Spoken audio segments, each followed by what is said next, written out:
Portions of this program are brought to you by CurePoint Cancer Treatment, 2406 Bellevue Road in Dublin. At CurePoint Cancer Treatment, we're bringing you state-of-the-art cancer treatment right here at home. CurePoint Cancer Treatment. Check us out on Facebook. Mid-State Pools and Spas knows pools, in-ground pools to above-ground pools. Mid-State Pools and Spas has over 35 years in the industry, building over 3,000 pools. We build all of our own pools, never subcontracting the work out. So if you're ready to build a pool, renovate a pool, or if you need weekly maintenance or liner replacement with a full 20-year warranty, call the professionals at Mid-State Pools and Spas. Visit our showroom today at 2273 Veterans Boulevard in Dublin and see the new line of Marquee Spas. For the ultimate in hot tub experiences, choose Marquee Spas. Also see our new selection of casual patio furniture, available now at our showroom, Mid-State Pools and Spas, where we know pools.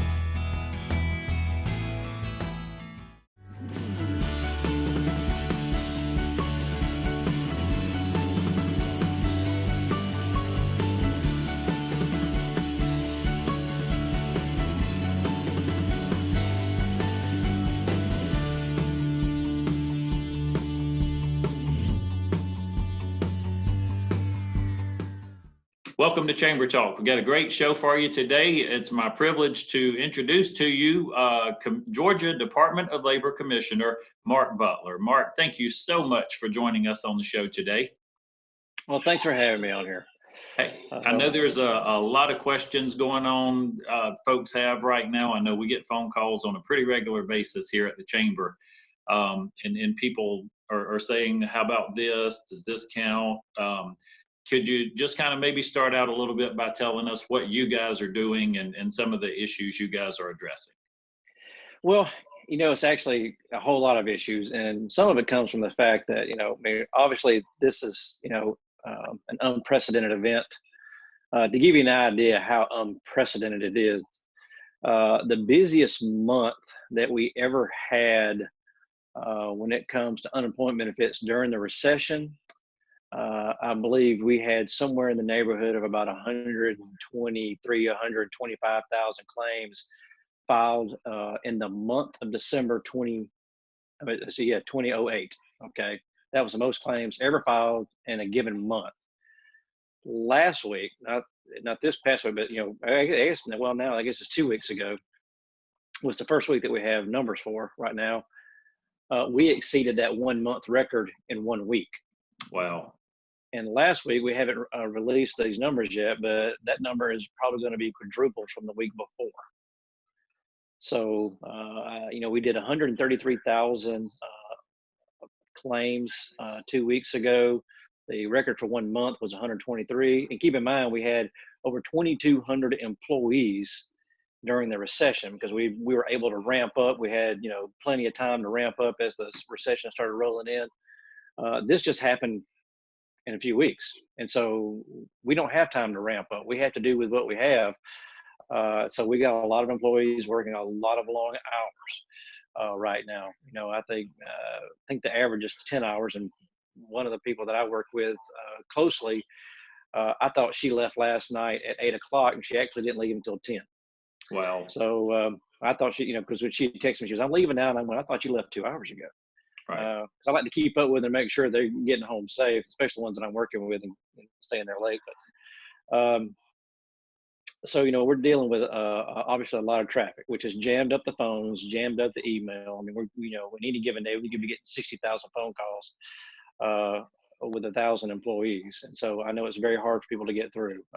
It's almost impossible. And I've been told that some of our main email boxes that people can send into on any given one day can have over 25,000 emails in just the box alone. And somebody says, well, why don't you hire more people? Well, it would take about 5 or 6 more weeks to get them up to speed. And we are hiring here and there. And we've also brought back a lot of retirees to help us that are willing to come in there, which actually, if you think about it, is kind of putting themselves at risk because, we don't have too many 24-year-old retirees.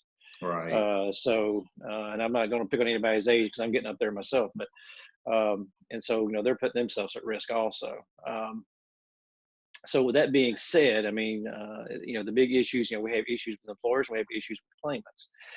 With the employers, so one of the things that we did in the very beginning, and this was done not only to help us, Department of Labor, to process what we knew was going to be a lot of claims, but also to help their employees get their unemployment faster, which we required every employer, if they were going to be doing layoffs. When I say layoffs, that means that they knew they were going to be shutting down and sending people home, that they had to file on behalf of their employees, which is what we call the partial claim process. It means they actually are still your employees, you're just not able to pay them. And so you go in there and you tell us who they are, put their information in, and then we start sending them checks. And the reason why this is faster is the employer has already attested to us that that person is legitimately been laid off, and they are in agreement that they deserve unemployment. And so that process, instead of the individual process taking up to 3 weeks, because there are some laws in place that we can't get around, some of those are federal where we have to give the employer time to respond, and that can take up to 3 weeks to get somebody their money. Right now, people need money faster. In this case, it only takes a few days. So it's a much faster process. And so, we've done that. I know there's also some confusion for some of the companies that are saying, well, I'm actually just cutting back hours, so they're still working. What can we do? There is a way you can actually go ahead and lay these individuals off, and they can get, either all of their unemployment or part of it. One of the things that we did very early on is that we also changed the amount of money that an individual can make and still collect unemployment benefits. And to kind of just oversimplify it, that number used to be $50. That's all you could make. And then after you made $50 that week, you had to start subtracting dollar for dollar for how much money you were getting as your weekly benefits. Okay. We increased that to $300. So in effect, you could actually have somebody that's working part-time can make up to $300 a week, keep 100% of their state unemployment, and also when it becomes available, the additional $600 a week that is in the CARES Act that we're having to implement on behalf of the federal government. People on regular unemployment should start seeing the extra $600. It'll start rolling out next week. We're anticipating Mondays when some of the first monies will be going out. Not everybody's is going to go out on Monday because it's impossible to do them all at once. But we'll start rolling them out usually in the order in which the claims were filed. And so that money will be available. So you could, in effect, you could actually have some people that are working part-time, depending on how much their unemployment is from the state and how much they're making part-time. You could have people right now making $1,000 to $1,200 a week. Wow. So a lot of changes there, and you covered a lot. I appreciate that. Sorry. You make it. We haven't. I hate to easy. tell you, I hate to tell you this, but we've still got a whole lot to cover. So that was about 10% with all the changes that are out there right now. We do. Commissioner Butler, again, I appreciate you taking time, and we have time today. We're going to make sure that we get through as much as we can, and if we need to go a little longer on the show today, that may be something we just need to do, because this is certainly important information that we need to make sure we get out to our viewers. So we're going to take a really quick commercial break, and we'll come back and jump right back in. Imagine a life-changing injury. Imagine the fear and unknown. The Houston Clinic Sports Medicine Team, the only physicians in the area with advanced certification in orthopedic sports medicine, treats sports injuries with innovative techniques. The Houston Clinic has helped nearly 1 million athletes live without pain. Imagine getting back in the game. Imagine the best game of your life. The Houston Clinic Sports Medicine Team. Riverview Golf Course, located on the beautiful Oconee River, is open to the public 7 days a week from 7 till 7, and you can play all day for just $25. Riverview Golf Course opened in the spring of 1977 and has been enjoyed by thousands since. Come on out to Riverview Golf Course today off Highway 19 at Riverview Drive, just 2 miles off I-16, exit 54. Riverview Golf Course in Dublin, making memories every day. Welcome back to the show again, Commissioner Butler. Thank you. Always just a pleasure to sit down and chat with you, even though I think, if I remember correctly, during sports season, am I correct? Then you have another team that you root for sometimes outside of Georgia? Well, I had one daughter that went to UGA, and I had one daughter that went to Auburn. So you got to keep peace in the house. And I am also an Auburn grad myself, but my wife's a big UGA fan. So, just be thankful that none of us are Alabama fans. So that's There all we I can say. go. We'll just all agree on that. So, hey, Commissioner, you were covering a lot of things as to unemployment, partial claims. I'm just going to turn it back over to you. You're doing a great job. If you would just carry on and share information with us. Yes. Now, I want to remind the employers that if you're doing the partial claims process, several things. First of all, you have to go in and certify that your employees are still unemployed every single week. And if you are paying them some part-time, you have to put their wages in, and then we'll compute how much unemployment they get. Like for example, if they go over the $300 they make during that week, then it's a dollar for dollar subtraction from whatever their state unemployment is. Now, keep in mind, they need to collect at least $1 in state unemployment in order to be eligible for the federal CARES Act additional monies. So make sure you're paying attention. If you're cutting it kind of close, I would suggest that you not ding them. Like if you just go over a couple of dollars, and they don't get the extra 600, that's kind of that'd be kind of an issue, I'm sure, for that individual. Now, there are some employers are saying, well, I'm still running and I'm still going, and we're still producing, we're still working. And I've got some people saying that they would rather quit and just get the unemployment. Well, just so you know, that if a person tells you that's why they're quitting, that is actually a reason to be disqualified from unemployment right now. And they're saying, of course, now if it's for a legitimate reason, like let's say they've got kids at home and there's no child care, they can't get child care, there's nobody to take care of their kids, that's an acceptable reason under COVID-19, so they can go apply. Obviously, if they have a compromised immune system, as an employer, I would want them to go ahead and be going home anyway. We've done the same thing at the Department of Labor. If they've got a compromised immune system, we don't want them showing up at work because we don't want to endanger them. And so some other legitimate reasons. But if somebody's just saying that the only reason why they're leaving is because, they think they can make more money on unemployment, I would have a polite conversation with them and go, well, you do understand that that's actually against the law. That's not an actual reason.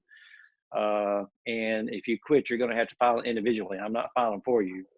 And it's going to be several weeks before you get any kind of answer whether or not you're even going to be able to get unemployment.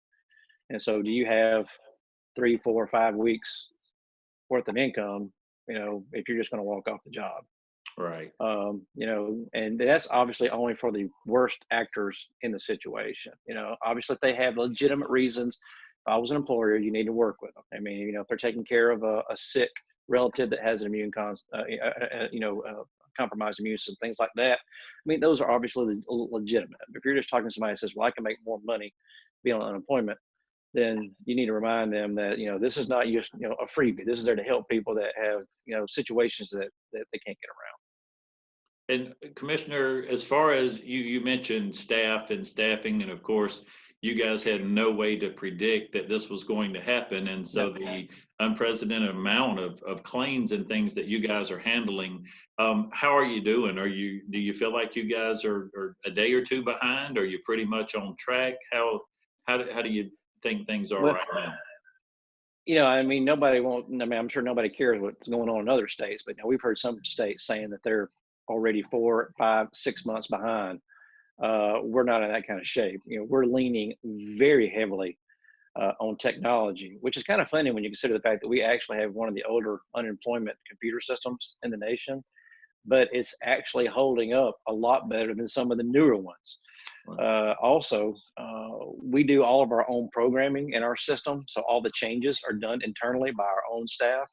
We're not having to call a vendor, some company on the other side of the nation, and hope that they have people available to make the changes, all these different changes that are having to be put in place because of the CARES Act and all this kind of stuff. We can, it's our own people. And so we're actually, I think I think if there's no official count of this, but I think some reporter in Washington D.C.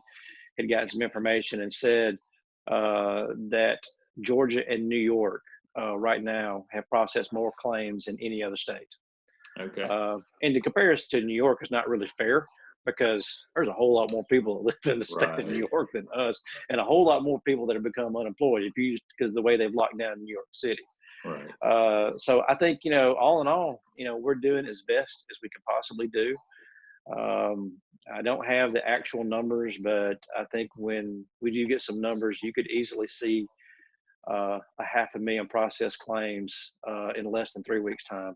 Wow. So appreciate you guys again and all the hard work and the effort and the long hours that your folks are putting in.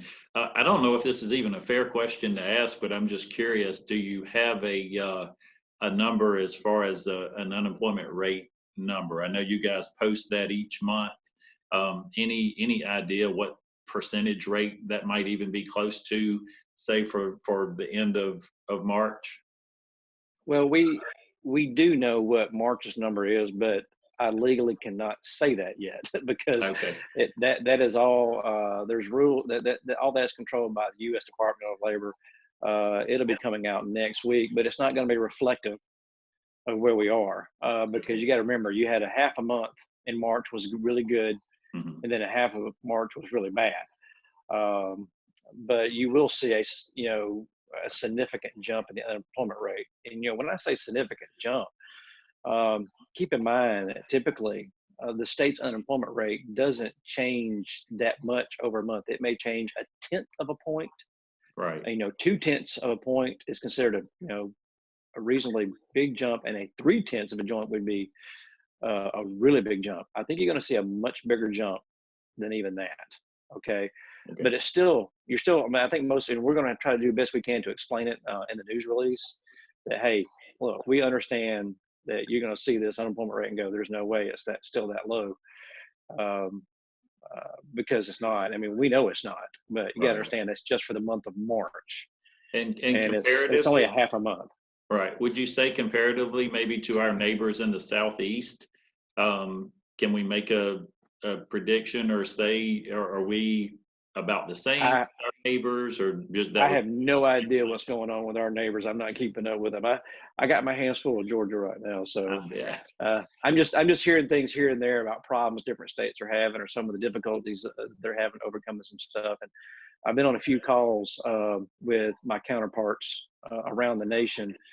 Probably the most testiest call we've had was about a week ago when we were still awaiting guidance, and U.S. Department of Labor had gone totally quiet, was not putting anything out. And a lot of people were expecting, where's my extra $600? I'm a 1099 worker. Where's my benefit? I heard it's been passed by Congress. And of course, because you don't set people's expectations, they think that it's going to happen instantaneously. A lot of this stuff cannot happen instantaneously because we have to go in and program our systems to do it. And some of the stuff that they're asking us to do, like, for example, the extra $600 that's going to be coming out for claimants. That's part of the CARES Act. Normally, we could have been able to put that in place fairly quickly. When I say fairly quickly, in a couple of days, but they added some extra features in there. For example, they want us to go ahead and hook that system up to, say, the IRS, Georgia Department of Revenue, and child support, and go ahead and do intercepts on that additional money. That's a lot to set up. And so, they are working feverishly this week to get all those intercepts set up for that extra. Otherwise, we could have already started sending that money out. Like I said, that's going to go out the next week. And then when you're talking about 1099 workers or self-employed workers, that's even more complicated due to the fact that none of these individuals have ever paid any unemployment taxes. We have no income information on these individuals because they have never sent in a wage report to us because they're not in the system. And now the USDO wants us, because of an act of Congress, they've been told by Congress to tell us that we need to start paying these individuals unemployment benefits. The problem with that is they also want us to verify that they have income. Well, the first thing that they gave us to verify income or to ask them was their tax return for 2019. Well, guess what everybody's been told they can do about their tax return?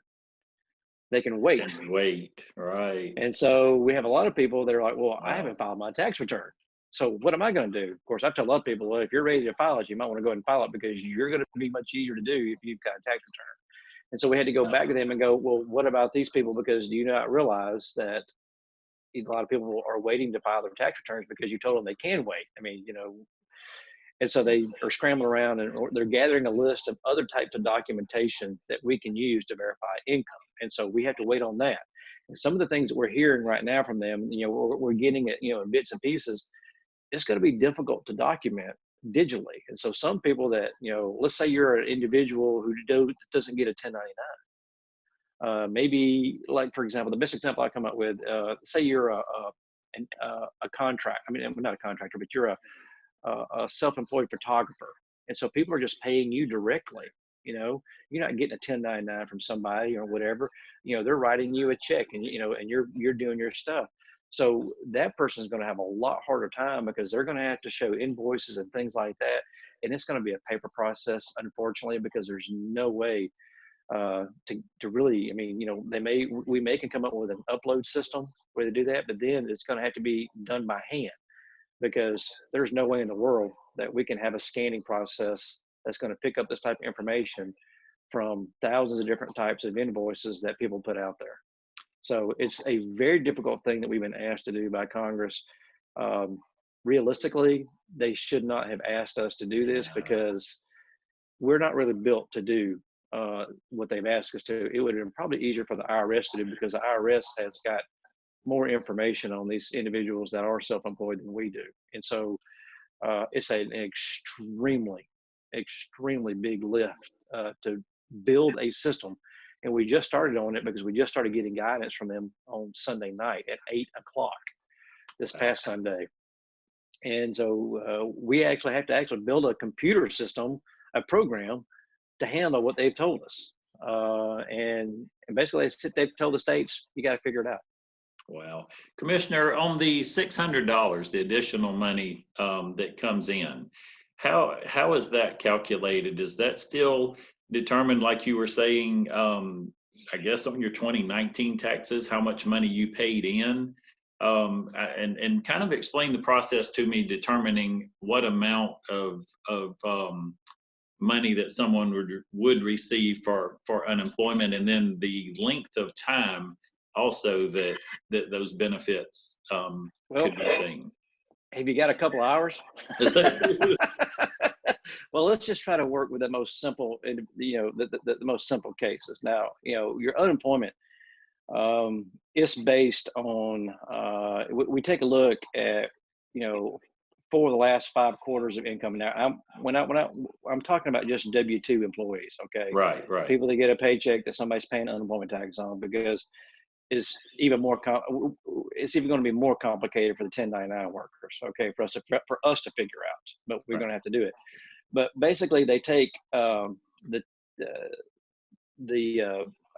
2 highest quarters that they're paid in that base period, which is for the last 5. Okay, take the 2 best quarters, and then they divide that by 42, the income, and that gives you your weekly benefit. Now, the maximum weekly benefit right now is $365. Now, when you ask about the $600, if you're somebody on regular unemployment, as long as you're receiving at least $1 in state benefits, you will get the entire $600 per week. Wow. Okay, so and let's say the duration of your benefits for the duration of your unemployment? Well, it's based on 39 weeks that will basically end up running out into July. Okay. And so, but so say if you're somebody who is getting the maximum amount, 365, then you get the 365 a week plus the 600. Okay. Yeah, and we're just now getting the finishing touches on the programming for us to be able to release that money. And even if we had that programming ready on Monday, we couldn't have released it anyway, because we just got word yesterday that Treasury has just now transferred the funds to pay for all this to the U.S. Department of Labor. So they just got the money to do it yesterday. Okay, and let me back up just a minute. I want to make sure I'm getting my question right here. I almost forgot what I wanted to ask you, but on the unemployment, the $600, and then I think you said 395, or was that No, 65. 365? Okay, are these folks that have filed their 2019 tax return, and or how does this impact Okay, again now something you haven't? you're talking about you're talking about the self-employed 1099 workers now. Okay, Okay, now if you're at a current job and been laid off, your tax return doesn't mean doesn't anything. matter. Okay, okay, Okay, it's all based on what you make. See, right. there's a lot of confusion about what unemployment actually is. Unemployment, don't think about it as a government benefit. Think about it as an insurance policy, because that's Gotcha. exactly what it is. And so employers actually are paying, and they're made to, basically forced to, uh, pay premiums on their employees. And so they're covered. And so if they get laid off, then they make a claim, just like you would if you were in a car wreck. Okay. So, and then we figure out, that's when we take the information from the employer that they've been sending us and all the money they've been paying us. And then we figure out what it is they're going to make. We've been asked to additionally, through an act of Congress and the CARES Act, they want us to provide unemployment insurance now to individuals who have not been paying these premiums, who we have no information on. Wow. Those are the ones that are going to have to be able to prove income, whether it's through a tax return, 1099s, and also some other information that we're still gathering from them of what's going to be acceptable. We asked them, if they haven't filed their taxes, can we use 2018? And they said no. Okay, gotcha. Bart, we're going to take one more commercial break, and then we're going to come back and wrap things up. Hello, I'm Tiffany Green, broker with Excel Realty Group. The decision to sell your home is dependent on many factors. Whatever your reasons for selling, my proven effective marketing plans will ensure you the highest possible price for your home. I guarantee to provide you with professional, ethical, and confidential service and keep you well informed every step of the way. Call me at 478-279-2009, or you may email me at tiffanygreen421@gmail.com. Let's get started today.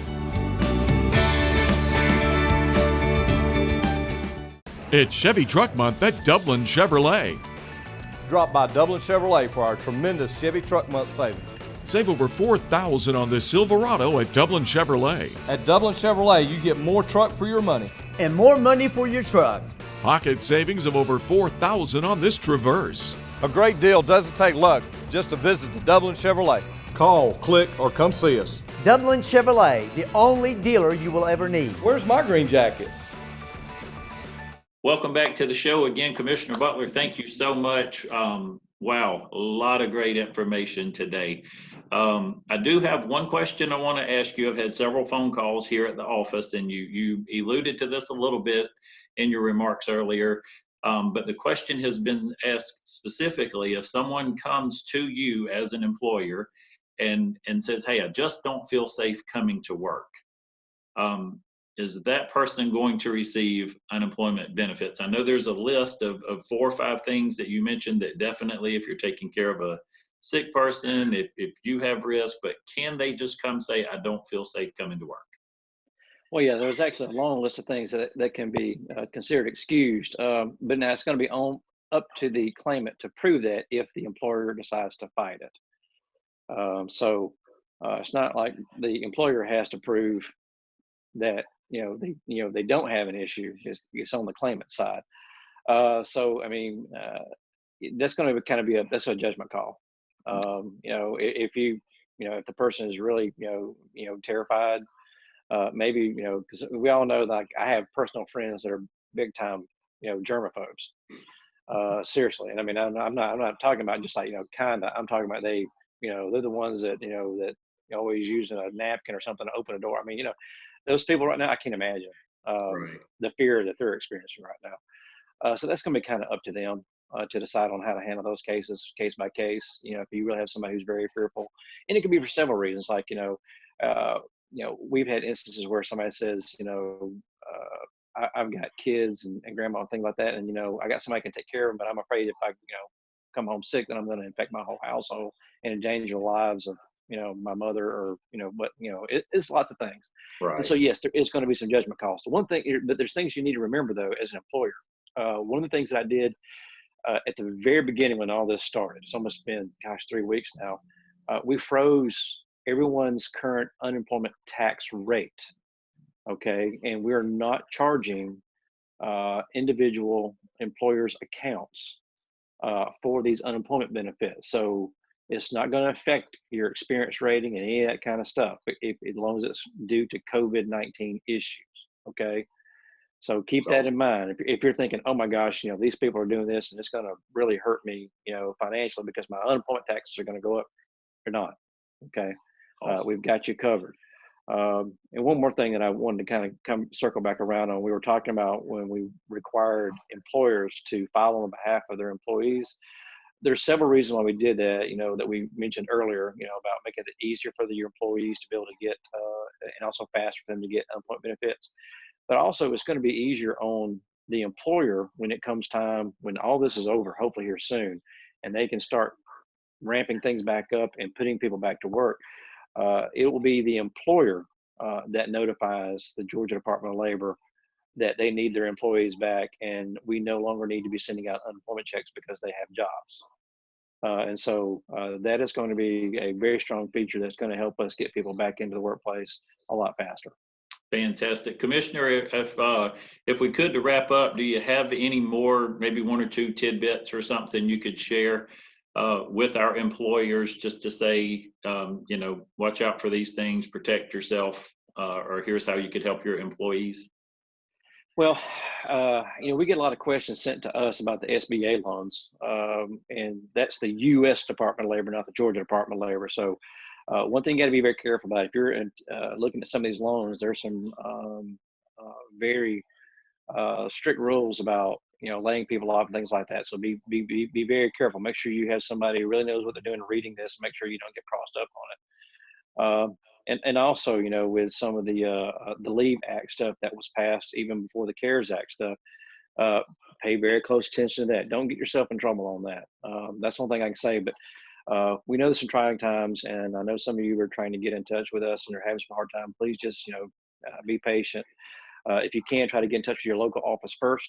And if not, then, try social media and some other things, and be patient. We are getting to these things as quickly as we can. And if there's any other system we can come up with, we're trying to think of it, how people can get in touch with us. But the amount of calls, emails, and other things are enormous right now. And even if I hired 1,000 more people today that could be effective, we still could not keep up. Well, Commissioner Butler, I want to say thank you again for your time today. And I do want to say thank you, and we appreciate your staff. I've made several phone calls. I can tell you, our local folks here, there has not been a time when either my phone call was not answered or was not returned in a very timely manner. So I know you guys are busy, and we appreciate the job that you're doing. Keep up the good work, and we'll certainly keep you in our thoughts and prayers. And again, thank you for your time today. Thank you.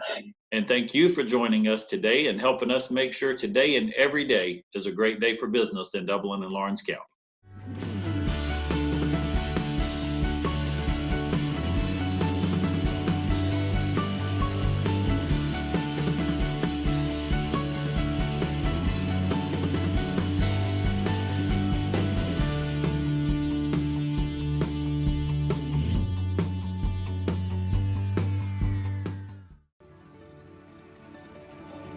You're not gonna do it? Come on. Just one time. He loves music and books. Don't you? You do.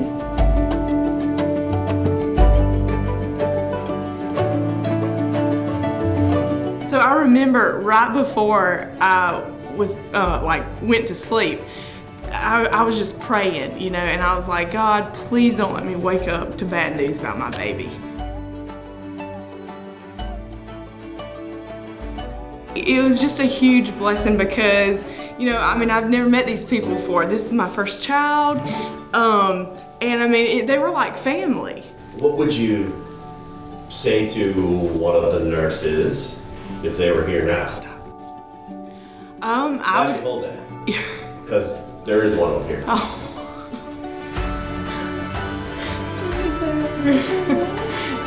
How are you? Good. Hi, Brax. So what was I saying? What would you say to one of the nurses if they were here? I would just say thank you. I wasn't gonna do this. You know, I know that you were just doing your job, so to speak, but you gave me everything.